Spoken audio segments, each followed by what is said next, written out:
इस वीडियो में मैं आपको बताऊंगा कि आप अपनी कुंडली में कैसे पहचानें कि आपका केतु अच्छा है या खराब।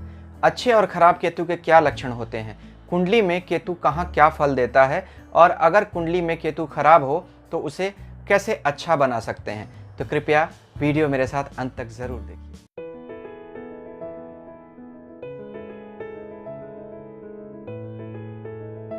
ओम नमः शिवाय। मैं अंशुमान अपने चैनल में आप सभी मित्रों का स्वागत करता हूं। अगर आपको हमारा वीडियो पसंद आए तो कृपया हमारे चैनल को सब्सक्राइब कीजिए और सब्सक्रिप्शन बटन के साथ लगी घंटी को ज़रूर दबा दीजिए। 9 ग्रहों में राहु और केतु बहुत महत्वपूर्ण ग्रह हैं।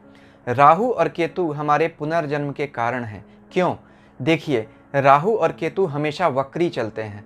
वक्री यानी उल्टा। उल्टा हम कब जाते हैं? जब हमें हमारा कोई छूटा हुआ काम याद आ जाए तो हम पीछे जाकर उस काम को पूरा करने की कोशिश करते हैं। तो राहु और केतु वक्री चलकर यह दिखाते हैं कि हमारे पिछले जन्मों के कर्म बचे हुए हैं, हमारी वासनाएं शेष हैं। उन्हीं वासनाओं, उन्हीं कर्मों को राहु और केतु दिखाते हैं। मैं जब किसी की कुंडली देखता हूँ तो लग्न और लग्नेश के बाद सबसे पहले राहु और केतु की स्थिति देखता हूँ। राहु और केतु बता देते हैं कि उस व्यक्ति की क्या प्यास है। राहु प्यास दिखाता है और केतु बंधन दिखाता है। तो राहु को अगर हमने कंट्रोल कर लिया तो हमें संतोष आ जाएगा, और केतु को हमने कंट्रोल कर लिया तो हम बंधन से मुक्त हो जाएंगे। इसीलिए तो केतु को मुक्ति का ग्रह कहा गया, मोक्ष का ग्रह कहा गया। केतु हमें कैसे पता चले कि केतु हमारा अच्छा है या खराब? देखिए, अगर हमें कुंडली देखनी ज़्यादा नहीं भी आती है तो कुछ सरल उपायों से हम यह जान सकते हैं कि हमारा केतु कैसा है। हमारे हाथ पर यह केतु पर्वत है। यहाँ अगर बहुत सारी रेखाएं ऊपर की तरफ उठी हों तो यह दिखाएगा कि केतु पर्वत अच्छा है। केतु पर्वत उभार लिए हुए हो, उठा हो, तो यह हमारे केतु को अच्छा बताता है। केतु का नंबर 7 होता है, यानी अगर आपका जन्म किसी भी महीने की 7, 16 या 25 तारीख को हुआ हो तो आप केतु प्रभावित व्यक्ति हैं। अब कुंडली में आप चाहे किसी भी ग्रह को भी देखें या ना देखें, केतु को ज़रूर देखिएगा, क्योंकि आप केतु प्रभावित हैं। 7 नंबर बहुत ही महत्वपूर्ण नंबर माना गया। 7 रंग, 7 सुर, 7 दिन, शादी में 7 फेरे, मंदिर की 7 परिक्रमा, धरती से 7 लोक ऊपर, भूर भुवः स्वः जनः महः तपः सत्य, धरती से 7 लोक नीचे, अतल वितल सुतल तलातल रसातल महातल पाताल। सप्तशती में 700 श्लोक, कुंडलिनी के 7 चक्र। देखिए, 7 नंबर बहुत ही इंपॉर्टेंट नंबर है, तो यह 7 तो केतु का नंबर है। तो आप ये समझ लीजिए कि केतु कितना महत्वपूर्ण ग्रह होगा। केतु की 7 साल की ही महादशा होती है, तो ज़्यादा लोग और ज्योतिषी भी ध्यान नहीं देना चाहते, बट यह गलत अप्रोच है। केतु को ज़रूर देखिए आपकी कुंडली में कैसा है। केतु जितना सडन रिजल्ट देता है उतना कोई भी ग्रह नहीं देता है। जब भी केतु को देखें, राहु को देखना कभी न भूलें। राहु और केतु को 2 ग्रह समझने की भूल न करें। यह एक ही राक्षस के 2 हिस्से हुए, जिससे सर राहु बन गया और धड़ केतु बन गया। राक्षस ने चूंकि अमृत पी लिया था इसलिए अमर हो गया। इसलिए राहु और केतु में अच्छाई भी है और बुराई भी है। अगर बुरा होगा आपका राहु केतु तो आप में हर तरह के निकृष्ट भावना देगा। सारे चोर डकैत फ्रॉड सब राहु केतु के अंदर आते हैं। और केतु जिसका अच्छा होता है वह मुमुक्षु होता है, यानी मुक्ति पाने का अभिलाषी, बहुत दयालु होगा, बहुत उदार होगा। तो राहु केतु कलयुग के सबसे प्रमुख ग्रह हैं। जितना राहु केतु कलयुग में दे सकते हैं दूसरा कोई भी ग्रह दे ही नहीं सकता। कैसे पता करें कि हमारा राहु और केतु अच्छा है? खास तौर पर केतु। राहु पर मैंने 5 वीडियोस बनाए हैं, उन वीडियोस को मेरे चैनल पर ज़रूर देखिए, आपको राहु को समझने में सहायता मिलेगी। अब कैसे जानें कि हमारी कुंडली में केतु अच्छा है? देखिए, केतु ननिहाल का कारक है, केतु मामा का कारक है, केतु हमारा बेटा है। अगर हमारे ननिहाल की हालत अच्छी हो, हमारे मामा अच्छी स्थिति में हो, हमें बेटा शादी के बाद जल्दी हो जाए, तो यह समझिए अच्छे केतु की निशानियां हैं। अगर ननिहाल खराब हो, मामा की स्थिति बहुत खराब हो, शादी के बाद जल्दी बच्चा नहीं हो पा रहा हो, यह सब खराब केतु की निशानियां हैं। पैर के अंगूठे में फंगस लग जाए, नाखून गिरने लगें, यह सब भी खराब केतु की निशानियां होती हैं। तो कुंडली में अपने केतु को ज़रूर पहचानिए। कौन से ग्रहों के साथ बैठा हुआ केतु अच्छा होता है और कौन से ग्रहों के साथ बैठकर केतु बहुत बुरा हो जाता है, यह समझने की ज़रूरत है। इस पर मैं आपको डिटेल में आगे बताऊंगा। अभी ये समझ लेते हैं कि केतु कुंडली में कब अच्छा होता है और कब बुरा। केतु और राहु सांप हैं। अगर राहु सांप का फन है तो केतु सांप की पूंछ है। राहु में ज़्यादा परेशानी होती है, ज़्यादा खतरनाक है राहु। क्यों? क्योंकि सांप के फन में ही जहर होता है। पूंछ तो सिर्फ बांधने का काम करती है, लेकिन इसका मतलब यह नहीं कि पूंछ कुछ नहीं करेगी। पूंछ बांध कर हमें जकड़ लेती है और फन या तो हमें निगल जाता है या हमें डस लेता है। इसलिए केतु कुंडली के जिस घर में बैठा हो उस घर में हमें बंधन महसूस होता है। जैसे राहु अगर पहले घर में बैठे तो हमें ईगो बहुत हाई होगा, अपने बारे में ही सोचते रहेंगे। वहीं उसी समय केतु कुंडली के 7वें घर में चला जाएगा, पत्नी के घर में, पार्टनर्स के घर में, तो पत्नी और पार्टनर्स को लेकर हम हमेशा कन्फ्यूज़न में रहेंगे, कुछ समझ में नहीं आ पाएगा। इसलिए केतु बंधन का कारक है। बंधन छूट गया तो मोक्ष हो जाएगा। राहु केतु में असल में राहु ज़्यादा खतरनाक है।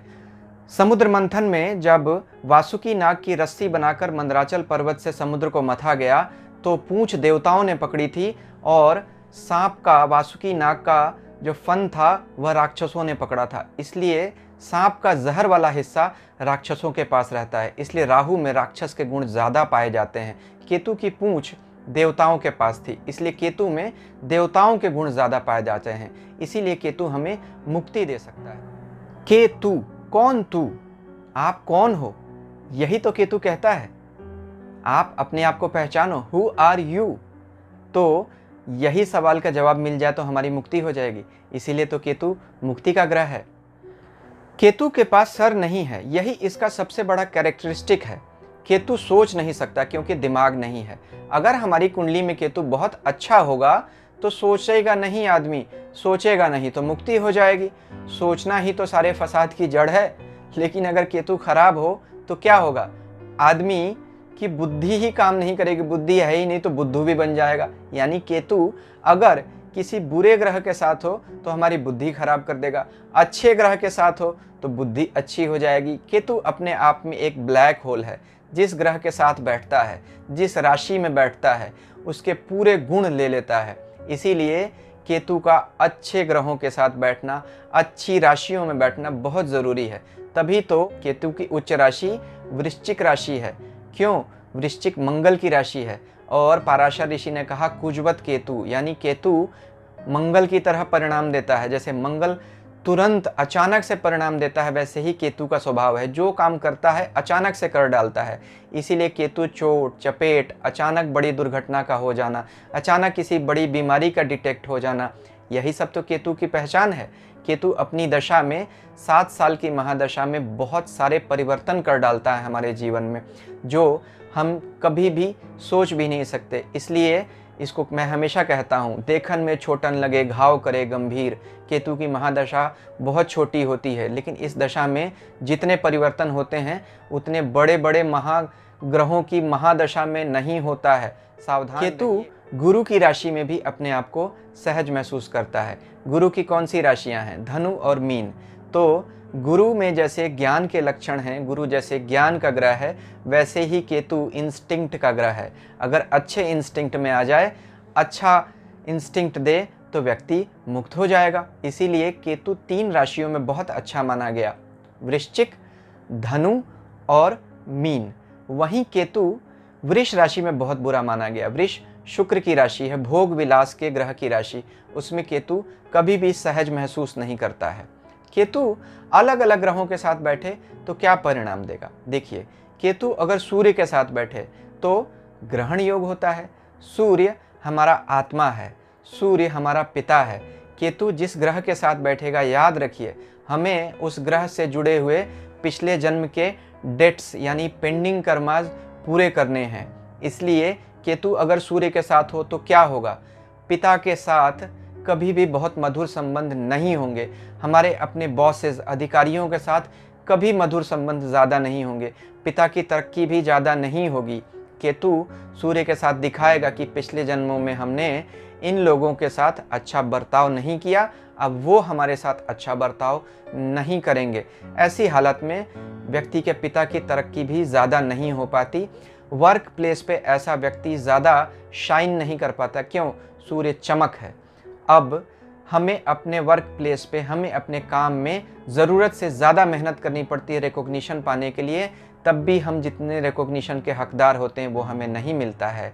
हालांकि केतु और सूर्य व्यक्ति में एक डिफरेंट लेवल का परसेप्शन देता है। ऐसे लोग दूसरों के हक के लिए लड़ते हैं। बड़े बड़े यूनियन लीडर्स की कुंडली में भी सूर्य और केतु का कॉम्बिनेशन देखा गया। ऐसे लोग सरकारी विभागों में होते हैं तो विसल ब्लोअर बन जाते हैं।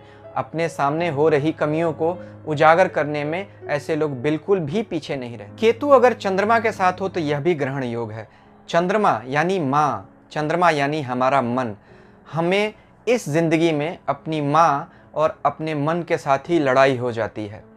तो केतु दिखाएगा कि हमें अपने पिछले जन्मों के कुछ कर्मों का हिसाब किताब देना बाकी है।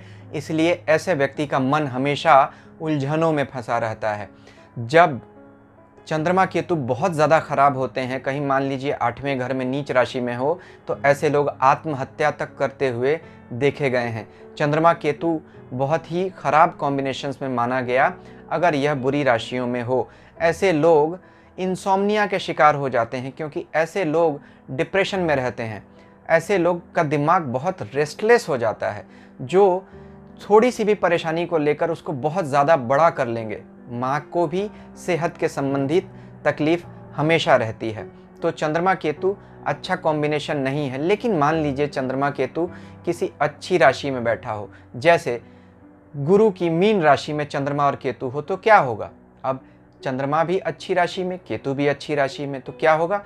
ऐसे लोग स्पिरिचुअल मीडियम्स बन जाएंगे। ऐसे लोगों को स्पिरिट्स कांटेक्ट करते हैं। ऐसे लोग माइथोलॉजी के राइटर्स होते हैं। ऐसे ही लोगों को भूत प्रेत दिखते हैं। उनके सब कॉन्शियस पोर्टल्स खुल जाते हैं। तंत्र मंत्र की साधना करें, योग की साधना करें, तो और लोगों के मुकाबले यह बहुत जल्दी तरक्की कर जाते हैं। तो चंद्रमा केतु आदमी में एक डिफरेंट टाइप की एबिलिटी देता है अगर अच्छी राशि में बैठा हो। केतु के साथ मंगल, यह तो बिल्कुल ज्वालामुखी का योग है। केतु और मंगल दोनों ही फटाफट रिजल्ट देने वाले प्लैनेट हैं और दोनों ही चोट चपेट दुर्घटनाओं के कारक माने जाते हैं। तो केतु मंगल जिसकी कुंडली में होता है, ऐसे लोगों को चोट चपेट से बहुत ज़्यादा सावधान रहने की ज़रूरत होती है। अगर किसी औरत की कुंडली में केतु और मंगल एक साथ हो तो उसके पति की आयु के लिए भी खतरा हो जाता है। केतु और मंगल पूरा ज्वालामुखी का योग है। ऐसे लोग बहुत ही कनिंग होते हैं, बहुत ज़्यादा हॉटी होते हैं, बहुत गुस्सैल होते हैं, किसी की भी नहीं सुनते। हालांकि अगर केतु मंगल कहीं अच्छी राशियों में हो, जैसे मान लीजिए केतु और मंगल वृश्चिक राशि में है, अब ये मंगल की अपनी राशि हो गई और केतु की उच्च राशि में हो गया, तो क्या होगा? ऐसे लोग ग्रुप वर्कर्स बहुत अच्छे होंगे, ग्रुप एक्टिविटीज़ के लिए बहुत अच्छा होगा। ऐसे लोग आर्मी में, पुलिस में, डॉक्टर होंगे तो सर्जन बनेंगे। इन क्षेत्रों में ये लोग बहुत अच्छा करेंगे। तो केतु मंगल हमेशा बुरा नहीं है, लेकिन ज़्यादातर ये बुरा ही है, क्योंकि वृश्चिक में तो कभी एक ही बार होगा ना, बाकी सब राशियों में तो बुरा बुरा ही रिजल्ट देगा। तो केतु मंगल अच्छा कॉम्बिनेशन मैं तो नहीं मानता हूँ। केतु अगर बुध के साथ हो, देखिए बुध बुद्धि है और केतु वॉइड है, बुद्धि ही खाली हो जाएगी, क्योंकि केतु जिस प्लेनेट के साथ बैठेगा उसको तो पूरा सोख लेता है, निचोड़ लेता है, तो बुद्धि को निचोड़ लेगा। क्या होगा? ऐसा व्यक्ति सोच नहीं पाएगा, बुद्धि ही खाली हो जाएगी, बिना सोचे समझे डिसीजन लेगा, हड़बड़ी में डिसीजन लेगा, केतु की तरह सोचेगा, करना है तो तुरंत करना है, जिद्दी होगा बहुत ज़्यादा। ज्योतिष में इसे जड़ योग कहा गया। जड़ यानी बिल्कुल इमोबाइल। जो व्यक्ति सोच लेगा बस वही करेगा, चाहे उसमें उसका नुकसान उसे दिख भी रहा हो, लेकिन सोचेगा अब तो मैंने डिसाइड कर लिया तो मैं तो ज़रूर करूँगा। इसी को जड़ता कहते हैं, जड़त्व। तो यह अच्छा कॉम्बिनेशन नहीं माना जाता है।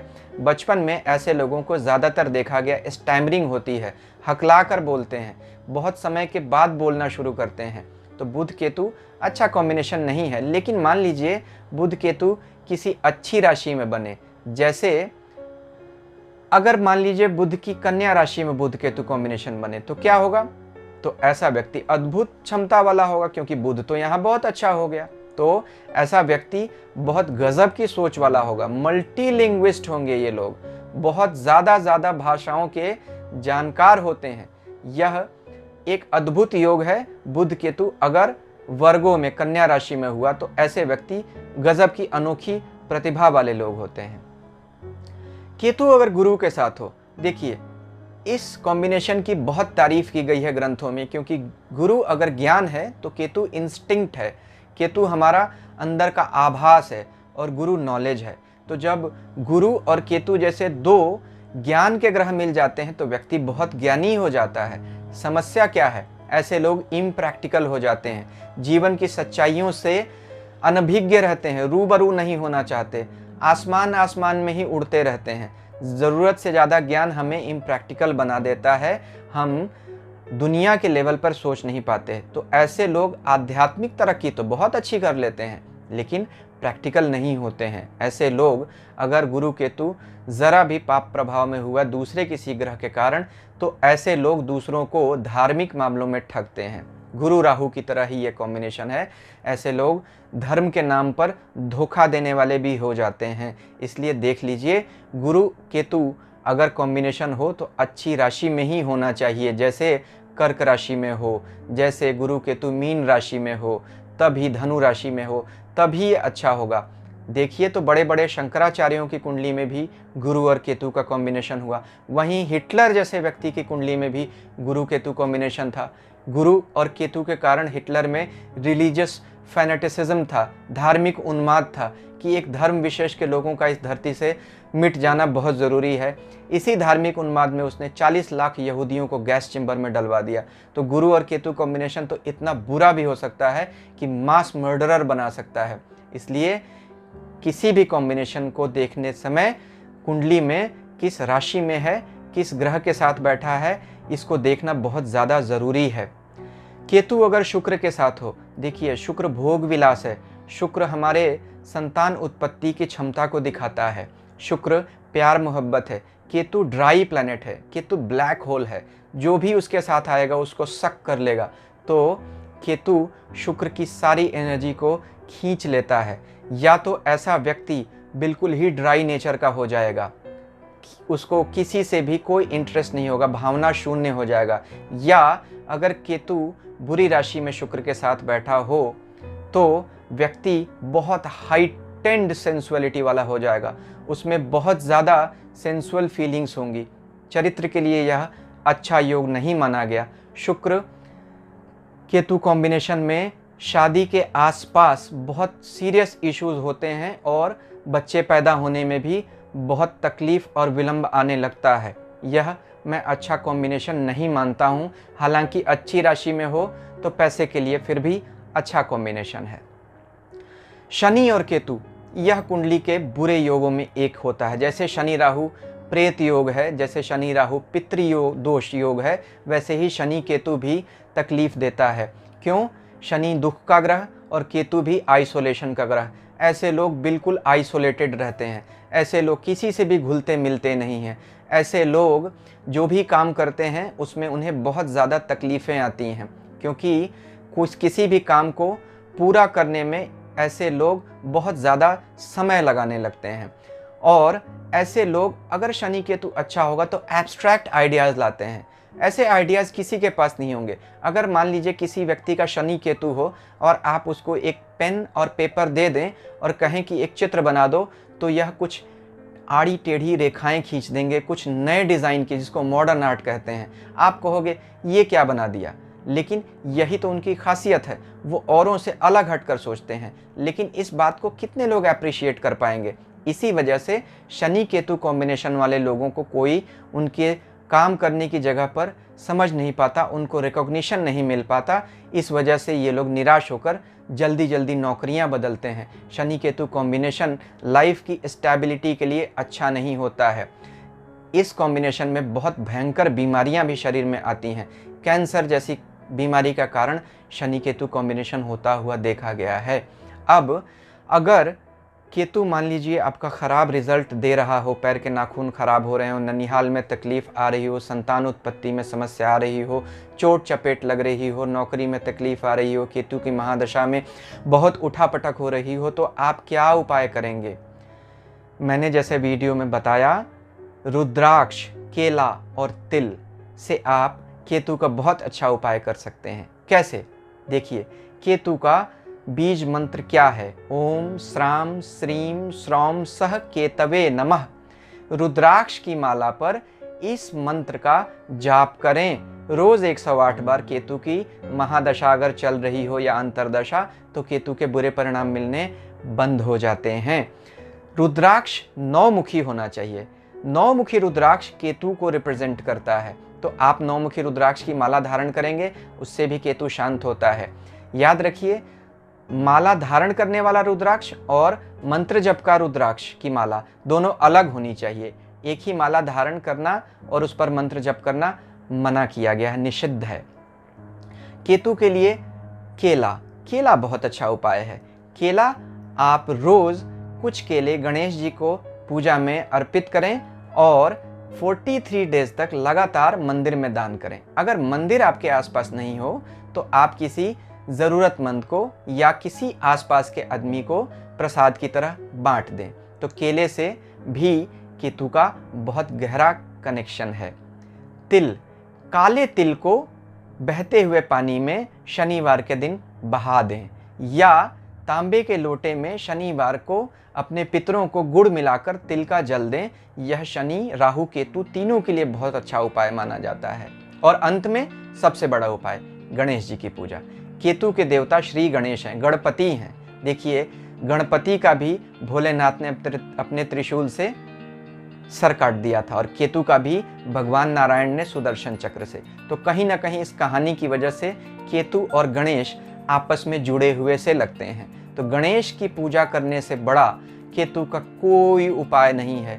गणपति अथर्वशीर्ष का पाठ करें, ओम गंग गणपतिये नमः का पाठ करें, बुधवार को गणेश जी को दूर्वा घास चढ़ाएं। इन सब उपायों से केतु शांत हो जाता है, उसकी पीड़ा से हमें आराम मिलने लगता है। तो अगले वीडियो में मैं आपको केतु से जुड़ी और जानकारियां दूंगा। ईश्वर हम सबका कल्याण करें। शांति हो।